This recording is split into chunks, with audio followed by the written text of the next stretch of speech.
wabarakatuh. Yang terhormat Bapak Syarif Khalili MPDI selaku dosen pengampu mata kuliah materi Al-Quran Hadis MTS MA. Di sini saya akan menjawab salah satu soal dari UAS tersebut berupa narasi mengenai dorongan Al-Quran dan Hadis untuk berbakti kepada kedua orang tua, beserta dalil-dalil yang diambil dari Al-Quran Hadis. Orang tua memiliki kedudukan yang agung dalam ajaran Islam. Berbakti kepada orang tua adalah bentuk amalan, ibadah, dan ketaatan yang mulia. Kehidupan kita saat ini tidak lepas dari jasa-jasa oleh orang tua. Mereka menjadi orang pertama yang memperkenalkan kita pada kehidupan, merawat, mendidik, dan yang lebih utama, meletakkan Islam dalam jiwa kita. Besarnya jasa orang tua akan sangat sulit atau bahkan tidak akan bisa dibalas oleh anaknya.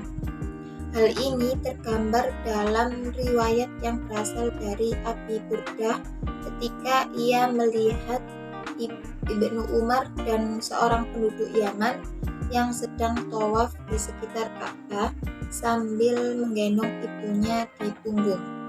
Orang itu bersenandung, "Sesungguhnya diriku adalah tunggangan ibu yang sangat patuh. Apabila tunggangan yang lain lari, maka aku tidak akan lari." Orang itu lalu berkata, "Wahai Ibnu Umar, apakah aku telah membalas budi kepadanya?"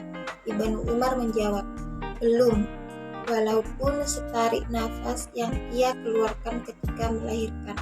Beliau lalu tawaf dan sholat 2 rakaat pada makom Ibrahim, lalu berkata, "Wahai Ibnu Abi Musa atau Abi Burdah, sesungguhnya setiap 2 rakaat atau pada makam Ibrahim akan menghapuskan berbagai dosa yang diperbuat sesudahnya."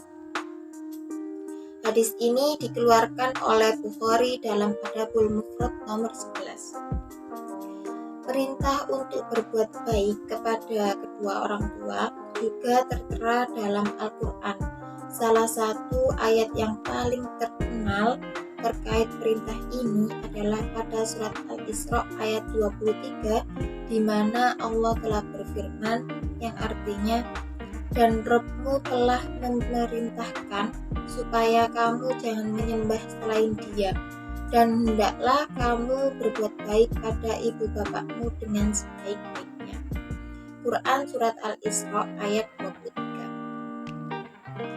Meskipun sulit untuk membalas jasa-jasa orang tua, namun kita sebagai anak diperintahkan untuk selalu berbuat baik kepada kedua orang tua. Bahkan dalam beberapa ayat termasuk pada kandungan surat Al-Isra ayat 23, perintah untuk berbuat baik pada orang tua disebutkan bersama dengan perintah mentauhidkannya dan larangan berbuat syirik. Selain diperintahkan untuk berbuat baik pada orang tua, kandungan surat Al-Isra ayat 23 ini juga melarang kita untuk mengatakan kata dan membentak orang tua. Imam Ibnu Jarir At-Tabari rahimahullah menjelaskan maksud dari surat Al-Isra ayat 23 ini. "Janganlah berkata jika kalian melihat sesuatu dari salah satu atau sebagian dari keduanya yang dapat menyakiti manusia. Akan tetapi bersabarlah dari mereka berdua, lalu raihlah pahala dengan bersabar pada mereka sebagaimana mereka bersabar merawatmu di kala kecil." Tafsir At-Tabari nomor 15. Kemudian kata atau yang dimaksud dalam Al-Isra ayat 23 dijelaskan oleh Ibnu Jarir At-Tabari sebagai segala bentuk perkataan keras keras dan perkataan jelek pada orang tua. Imam Ibnu Katsir rahimahullah berkata, jangan berkata ah, yang dimaksud adalah sering-seringan perkataan jelek. Kemudian Syekh As-Sa'di rahimahullah berkata, ini adalah bentuk menyakiti orang tua yang paling ringan. Hal ini diinginkan dari bentuk menyakiti lainnya. Maknanya adalah jangan sakiti keduanya walaupun itu dianggap ringan.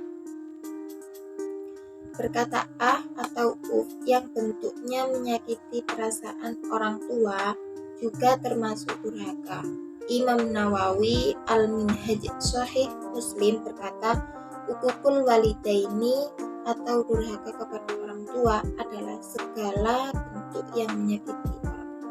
Sekian penjelasan dari saya, kurang lebihnya mohon maaf.